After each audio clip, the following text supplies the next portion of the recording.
Immaginatevi di essere nati in Italia e di non parlare italiano. È quello che succede in questo villaggio sperduto dell'Azerbaigian, che da 5.000 anni si è mantenuto quasi immutato. Ciao a tutti, io sono Clara e oggi mi trovo a Hinalih, a 2335 metri, il paese permanentemente abitato più alto d'Europa. Il contrasto con la capitale Baku non potrebbe essere più stridente.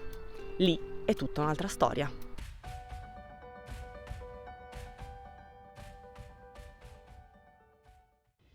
L'Azerbaigian non fa parte dell'Unione Europea, ma geograficamente è collocato a metà tra Europa e Asia. Atterrare nella sua capitale Baku può rivelarsi una sorpresa. Grattacieli futuristici in costruzione, strada a quattro corsie e boutique e una sensazione di ordine e controllo semidittatoriale, data dall'alto numero di polizia e dagli onnipresenti cartelloni raffiguranti il presidente Ilham Aliyev. La città è quanto di più distante possa esserci dall'immaginario di un Caucaso arretrato e bucolico. Da metà del 1800 in poi la crescita economica di Baku è stata prepotente e inarrestabile. Il motivo? La scoperta dei giacimenti di petrolio. Pensate che nel 1905 la sola Baku riforniva di oro nero metà del mondo. La capitale dimenticò in fretta il suo passato da insediamento di pescatori di storione, si riempì di magnati e il suo volto venne abilmente restaurato. Dopo anni di distruzione dovuti a mongoli e terremoti, le facciate europee sorsero lunghi viali alberati.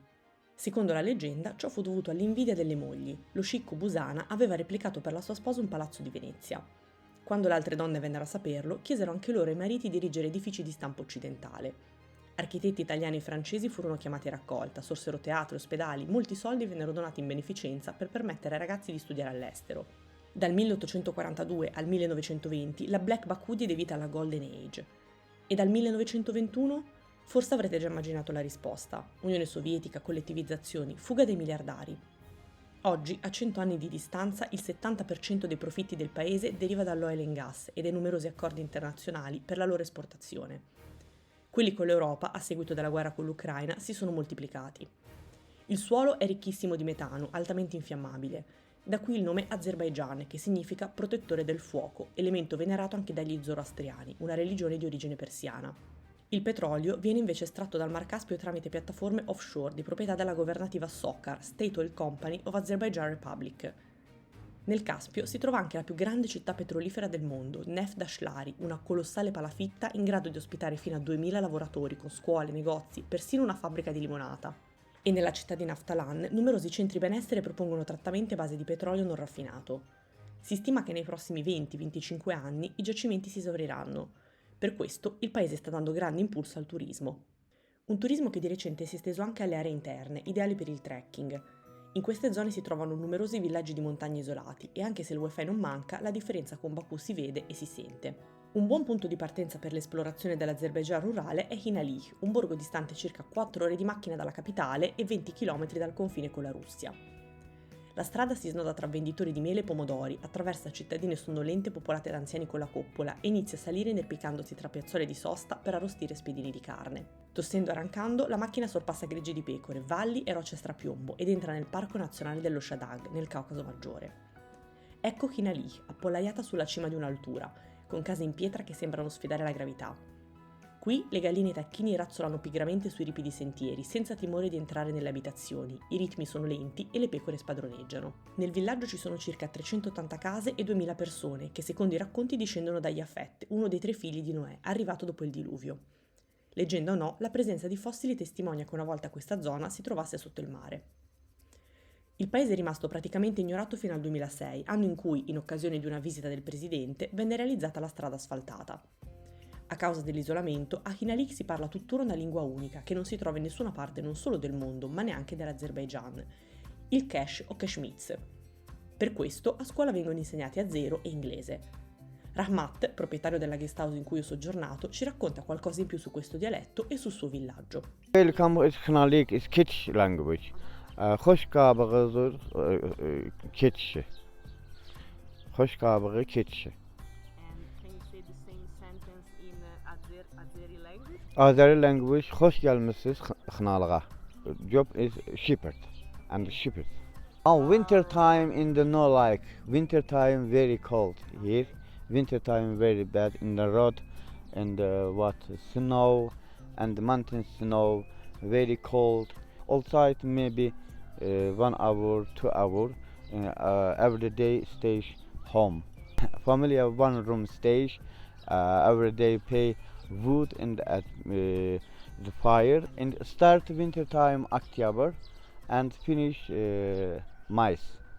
Il nome del villaggio significa luogo dell'Enné, perché al mattino il primo raggio di sole che colpisce il monte Hinalih ha il colore rossastro dello Hina, l'Enné. Invece il fiume sottostante è il Gudi al Chai, ovvero fiume del chai, fiume del tè. Nella cultura azera il tè è un alimento imprescindibile. Si dice che ogni azero ne consumi 150 litri all'anno, sempre accompagnato da zucchero, caramelle o marmellata di ciliegie. L'acqua viene bollita nei samovar con un affascinante rituale. Nel cuore del bollitore viene bruciata la legna, che riscalda l'acqua circostante, spillata poi tramite un rubinetto e mescolata con le foglie versate dalla teiera nell'armudu, il tipico bicchierino a forma di pera. Legato al tè si dice anche che ci sia un altro curioso aneddoto. Quando un uomo vuole sposare una donna, deve recarsi a casa della famiglia di lei per chiederne la mano. Il padre della ragazza, senza dire nulla, andrà in cucina. Al ritorno porterà con sé un tè preparato dalla figlia, che il pretendente berrà. Se è zuccherato, il matrimonio avrà luogo, in caso contrario, no. L'intero rituale avviene in silenzio, per non esprimere un eventuale rifiuto ad alta voce e ferire i sentimenti del malcapitato. Ma anche quando non è tempo di matrimoni, ogni casa ha il proprio samovar, collocato all'esterno o all'interno, su tavoli o tappeti variopinti. Nei dintorni di Hinalih ci sono diversi altri villaggi, ma visitarli senza appoggiarsi a un tour operator locale non è semplice. A Griz, per esempio, i primi turisti e camminatori sono arrivati nel 2014. Non c'è da stupirsi, considerata la strada e le occasionali carcasse di auto cadute lungo il pendio. Gli abitanti, meno di 300, cercano di percorrerla una volta a settimana per andare a fare rifornimento al supermercato. In questi villaggi la scuola dura 4 o 9 anni, a Hinalih invece 11. I bambini dei paesi vicini possono frequentarla, fermandosi anche a dormire e tornando a casa nei weekend. È difficile che qualcuno prosegua oltre con gli studi recandosi a Baku. Per molti il futuro non prevede petrolio, bensì un lavoro come pastore. E nonostante i pullman dei turisti arrivino con facilità fino a Hinalih, per trovare un distributore bisogna percorrere la strada a ritroso, seguendo le luci delle pompe di benzina. Come briciole di pane indicano la via per tornare al progresso della capitale, dove le stufe non esistono e dove l'ombra dei samovar è stata soppiantata da quella dei bollitori elettrici. Vi saluto con questa canzone di Ed Sheeran dal titolo I See Fire, perfetta per la terra del fuoco. This is to end in fire, then we shall all burn together. Watch the flames climb high into the night, calling out Father, oh, stand by and we will watch the flames burn over and on the mountainside.